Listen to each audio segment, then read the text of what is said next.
நீங்கள் என்ன விருப்பப்படுறீங்க? நாங்கள் தேசிய ஜனநாயக கூட்டணியில் தொடர்ந்து நீடிப்போம். அதாவது பேரறிஞர் அண்ணா அவர்கள் இன்றைக்கு இருந்திருந்தால் உறுதியாக அந்த மாபெரும் மனிதர் கால சூழ்நிலைக்கு ஏற்ப 3வது முறை அவசியம் அனுமதித்திருப்பார். இது ஏதோ நான் பாரதிய ஜனதா கட்சி கூட்டணியில் இருக்கேங்கிறதுக்காக சொல்லலை. இன்றைக்கு தமிழ்நாட்டில் உள்ள மேல்தட்டு மக்கள் மாத்திரமல்ல, இப்போ நம்ம வசதி வாய்ப்பு உள்ளவர்கள் மெட்ரிகுலேஷன் ஸ்கூல்லையும் சிபிஎஸ்சி ஸ்கூல்லையும் சென்ட்ரல் போர்ட்லேயும் படிக்கிறாங்க. அவங்களுக்கெல்லாம் இயற்கையாக 3வது மொழி கற்பிக்கப்படுகிறது. இப்போ 2 மொழி கொள்கை அண்ணா அவர்கள் கொண்டு வந்த இருமொழி கொள்கை இப்போ நமது தமிழ்நாடு அரசு பள்ளிகளில் தான் இருக்குது. பெரும்பாலும் அங்கே படிப்பவர்கள் ஏழை எளிய மாணவர்கள், தினக்கூலிகளாக உள்ளவர்கள் வீட்டு பிள்ளைகள் தான். கார்ப்பரேஷன் ஸ்கூல்லையும் சரி, கிராமப்புறங்கள், நகர்ப்புறங்கள், நகராட்சி, மாநகராட்சிகளில் உள்ள அரசு பள்ளிகளில் அந்த பெற்றோர்கள் பல பேரை நம்ம சந்திக்கிறோம். நம்மளும் இந்த ஊரில் தான் இருக்கோம். நம்ம ஒன்றும் யாரும் வெளிநாட்டிலேருந்து வந்து இருந்துட்டு இங்கே அரசியல் செய்யலை. சென்னையில் தான் இருக்கோம். இங்கே அடிக்கடி கிராமங்களில் சுற்றுறோம். நிறையா பேரை நான் சந்தித்த வரைக்கும் எங்கள் வீட்டு பிள்ளை இன்னொரு மொழி படிக்கட்டுமேன்னு தான் விரும்புகிறாங்க. இது நான் சொல்கிறது யதார்த்தம். உங்களுக்கு தெரியும், நான் எப்பயுமே யாருக்காகவும் எதற்காகவும் பயந்து பேசுவோம்ல, உங்களுக்கு தெரியும். உண்மை தான் விட்டுருக்கணும். அது ஆளுங்கட்சி நல்லது செய்தாலும் அதை சரி என்று சொல்வேன்.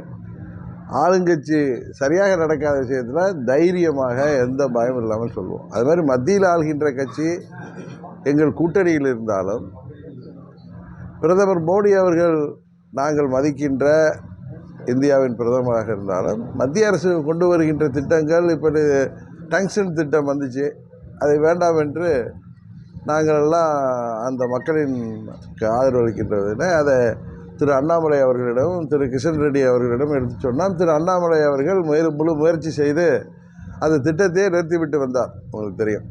அந்த அடிப்படையில் சொல்கிறேன். இப்பொழுது மெட்ரிகுலேஷன் ஸ்கூலில் 3வது மொழியாக ஹிந்தியை படிக்கிறாங்க. சிபிஎஸ்சி போர்டில் கேந்திரிய வித்யாலயா ஸ்கூலில் இருக்குது. நமது அரசு பள்ளிகளில் தான் இல்லை. இதை தமிழ்நாடு அரசு தமிழ்நாடு முழுவதும் அரசு பள்ளிகளில் அந்த மாணவர்கள்ட்ட ஒரு வாக்கெடுப்பு நடத்தினாலே உண்மை தெரிய வரும். ஏன்னா அவங்க வீட்டு பிள்ளைகள்லாம் ஹிந்தி படிக்குது. அவங்க நடத்துகிற பள்ளிகளும் சிபிஎஸ்சி போர்டை தான் நடத்துகிறாங்க. அவங்க ஒன்றும் நம்ம ஹையர் செகண்டரி போர்டு நடத்தலை. அவங்க அறிவுரையெல்லாம் அடுத்தவங்களுக்கு தான். இன்றைக்கு எதிர்க்கிறவர்கள் எல்லாரையும் பாருங்கள். அவர்கள் சம்பந்தப்பட்ட பள்ளிகளே அவங்க வீட்டு குழந்தைகளோ எந்த பள்ளியில் படித்தார்கள் என்றது மனசாட்சியோடு நீங்கள் பார்த்தீர்கள்னா உண்மை தெரிய வரும். அதனால தான் சொல்கிறேன், உண்மையிலே தமிழ்நாடு அரசு இருமொழி கொள்கையில் தான் எங்களுக்கு தேவைன்னா, நான் பல முறை சொன்ன மாதிரி முன்னாள் முதலமைச்சர் கருணாநிதி அவர்களின் நாணயத்தை வெளியிடலைன்னா மத்திய அமைச்சர் ராஜ்நாத் சிங்கை போய் காத்திருந்து அழைத்து வருகிறார்கள். கருணாநிதி அவர்கள் சிலை திறக்கணும்னா பாரதிய ஜனதா கட்சியை சேர்ந்த வெங்கையா நாயுடு வைஸ் பிரசிடெண்ட்டாக வர்றார். அதுமாதிரி பிரதமரை வாங்கன்னு முன்ன ஒரு காலத்தில் எதிர்கட்சியாக இருந்தப்போ இங்கே பிரதமர் டிஃபென்ஸ் காரிடாருக்கு வந்தப்போ கருப்பு கொடி காட்டி சிறுபான்மை மக்களின் காவலர்களாக காட்டி கொண்டவர்கள் பிரதமரிடம் எத்தனை முறை சென்று எத்தனை விழாக்களுக்கு அழைத்து பிரதமர் வந்திருக்கிறார். ஆனால் உங்களுக்கு தெரியுது, அவர் அப்போ சீஃப் செக்ரட்டரியாக இருந்த சிவதாஸ் மீனா, நேற்று தர்மேந்திர பிரதான் அன்றைக்கு பாராளுமன்றத்தில் பேசியதை ஆங்கில உரையே நம்ம பார்த்தோம். அன்றைக்கு கூட நான் ஒரத்த நாட்டில் முன்னாள் அமைச்சர் வைத்திலிங்கம் அவர்களை சந்திக்க சென்ற போது நம்ம ஊடகத்தில் சேர்ந்தவர்கள்லாம் கேள்வி கேட்டாங்க. அவர் ஒன்றும் தமிழை விட சமஸ்கிருதம் உயர்ந்த மொழின்னு சொன்னதாக என்னிடம் ஊடகத்தை சேர்ந்த நண்பர்கள் நான் ஃபுல்லாக பார்த்துட்டு வரேங்க. அதை வேற ஒரு எம்பி பேசியிருக்கார். அது மாதிரி அவர் பேசுனதை நீங்கள் அந்த சத்தத்துக்கு இவங்க நம்ம திமுக எம்பிக்களும் திமுக கூட்டணி எம்பிக்கள் கூச்சலுக்கு இடையில அவர் பேசியதை கேட்டோம். நீங்கள் டிஸ்ஆனஸ்டாக இருக்கீங்க. இன்றைக்கு இந்த கேள்வி எழுப்பிய எம்பி உட்பட எல்லோரும் இந்த திட்டத்திற்கு ஆதரவாக என்னை சந்தித்தவர்கள் தான். இன்றைக்கு நீங்கள் யூ டர்ன் எடுத்திருக்கீங்க. நீங்களெல்லாம் அன்கல்ச்சர்டாக நடக்கிறீங்கன்னு தான் சொன்னாரே தவிர அவர் எந்த இடத்துலையும் இந்த சகோதரி கனிமொழி அவர்கள் மறுபடியும் பேசியது போல் தமிழ்நாட்டு மக்களெல்லாம் சொல்ல. இது திமுகவுக்கே உள்ள கைவந்த கலை, திசை திருப்புவது. அவர்கள் இப்போ கனிமொழி அவங்க இதே எடப்பாடி பழனிசாமி ஆட்சி இருக்கிறப்ப தமிழ்நாட்டில் பெண்கள் எல்லாம் விதவைகளாகிட்டு இருக்காங்க, நீங்கள் மதுக்கடைகள் எல்லாம் மூடணும்னு பயங்கரமாக குரல் கொடுத்தாங்க. இன்றைக்கி அவங்க அண்ணா ஆட்சியில் அப்படியே பெண்கள் எல்லாம் யாரும் விதவையாகலையா, விதவைகள் அதிகமாகலையா? இன்றைக்கு போதை மருந்து பழக்கம், கஞ்சா போன்ற போதைப் பொருட்கள், போதை மாத்திரைகள், போதை சாக்லேட்லாம் நம்ம கேள்விப்பட்டிருக்கோமா? அது பள்ளிகளுக்கு பக்கத்திலே விற்கப்படுது. இதில் மறைமுகமாக திமுகவின் தொடர்பு இருக்குது. இதை யாராலும் மறுக்க முடியாது. அவர்கள் ஆட்சியில் இருக்கிறப்ப ஒரு மாதிரி அவர்கள் பேசுவது, எல்லாத்தையும் திசை திருப்புவது, தமிழ்னு தமிழை வைத்து பொழப்பு நடத்துறது அவங்க குடும்பம்தான். இன்றைக்கு 3வது மொழி வேண்டாம் என்று முடிவெடுத்தால் இங்கே ரோட்டில் நின்று கத்துறதை விட்டுட்டு, ஆர்ப்பாட்டம் பண்ணுறதை விட்டுட்டு, பாராளுமன்றத்தில் மத்திய அமைச்சர் தான் கிளியராக இன்றைக்கி எல்லாத்தையும் சொல்கிறாரு. நீங்கள் முன்ன ஒத்துக்கிட்டு கடிதம் எழுதியிருக்கீங்க, அதை இன்னொருத்தர் கம்யூனிஸ்டை சேர்ந்தவர் அதுக்கு விளக்கம் கொடுக்குறாரு. அவங்க அந்த இதை கொடுப்பா, அதில் கிளியராக சொல்லியிருக்கார் சீஃப் செக்ரட்டரி. எங்கே போயிட்டான் Arun, we are very keen in joining the PM three scheme தான். அதுக்காக நாங்கள் ஒரு கமிட்டி அமைச்சிருக்கோம், அந்த கமிட்டி சம்மந்தமான முன்னெடுப்புகளை எடுக்குன்னு தான் சொல்லியிருக்காரு. அப்புறம் என்ன அர்த்தம்? நாங்கள் we are very keen in doing something சொன்னால் அதில் நாங்கள் இன்ட்ரெஸ்டாக இருக்கோன்னு தானே அர்த்தம். அது என்ன உங்களுக்கு ஆங்கிலத்தோட அர்த்தம் தெரியாதா? திரு அருணனுக்கு தெரியாதா?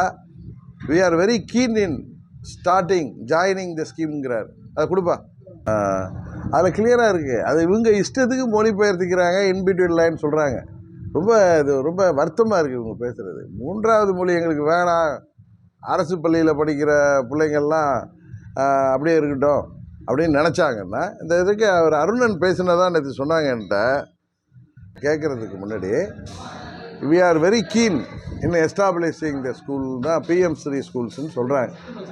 இதை நம்ம அவங்க இன்ட்ரெஸ்ட் எப்படி அந்த அரிட்டா பட்டியில் டங்ஸ்டன் ஸ்கீமுக்கு மத்திய அரசாங்கம் 2023 செப்டம்பர் மாதம் கடிதம் எழுதி அங்கே டங்ஸ்டன்லாம் இருக்குங்கிறாங்களே, எங்கெங்கே இருக்குது, அதை எடுக்கிறதுக்கு மத்திய அரசு டெண்டர் விடலாமான்னு கேட்டப்போ அதுக்கு சப்போர்ட்டாக எல்லாம் அனுப்பிட்டு, டெண்டர் 24 பிப்ரவரியில் வந்துட்டு நவம்பர் மாதம் 7ஆம் தேதி டெண்டர் அலாட் பண்ணதுக்கு அப்புறம் மக்கள் எதிர்த்தாங்கன்னு தெரிஞ்சதும் முதலமைச்சர் என்னெல்லாம் ஸ்டண்ட் அடித்தாருன்னு தெரியும். அது மாதிரி நீங்கள் கச்சத்தீவில் ஆரம்பித்து 74 காலாவதியான காவிரி ஒப்பந்தம் முதற்கொண்டு, அது ஹைட்ரோ கார்பன், நீட் தேர்வு, மீத்தேனாக இருக்கட்டும், இன்றைக்கு வந்த பிஎம்-3 ஸ்கூலாக இருக்கட்டும், எல்லாத்துலேயும் அவங்க முதல்ல சரின்னு சொல்லிவிட்டு அப்புறம் மக்கள் அதுக்கு எதிர்ப்பாக இருக்காங்கன்னு தெரிஞ்ச உடனே பல்ட்டி அடிக்கிறதா வேலை.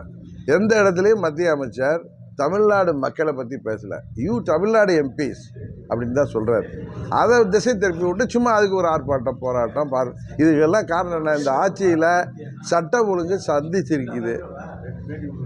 பால்வாடி பள்ளி மாணவிகள்லேருந்து 75 வயது மூதாட்டி வரை இன்றைக்கு பாதுகாப்பு இல்லாமல் இருக்காங்க.